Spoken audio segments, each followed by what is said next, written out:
নতুন বছরের প্রথম দিন থেকে শুরু হয়েছে ইউরোপিয়ান ফুটবলের শীতকালীন ট্রান্সফার মৌসুমের দ্বিতীয় ভাগে এসে বেশ কিছু শীর্ষ দল তাদের স্কোয়াডে শক্তিশালী করার চেষ্টা চালাবে। ট্রান্সফার মার্কেটের মূল্য অনুযায়ী এক একজনের গায়ে দামি খেলোয়াড়দের তাকমা লেগে যায়।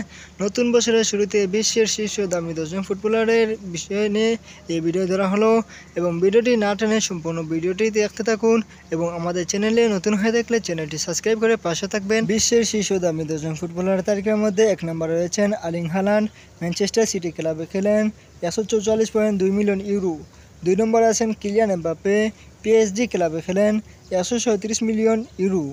3 নম্বরে আছেন জুড বেলিংহাম, রিয়াল মাদ্রিদ ক্লাবে খেলেন, 132.5 মিলিয়ন ইউরো। 4 নম্বরে আছেন Harry Kane, Bayern Munich, 106.5 million euro. 5 নম্বরে আছেন বুকায়ো সাকা, আর্সেনাল ক্লাবে খেলেন, 103.5 মিলিয়ন ইউরো।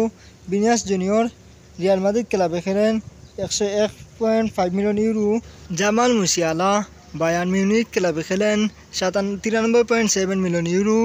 ডিক্লান রাইস, আর্সেনাল ক্লাবে খেলেন, 89.2 মিলিয়ন ইউরো। গাবি বার্সেলোনা ক্লাবে খেলেন, 85.9 মিলিয়ন ইউরো। মোয়েসিস কেসেডো, চেলসি ক্লাবে খেলেন, 85.8 মিলিয়ন ইউরো।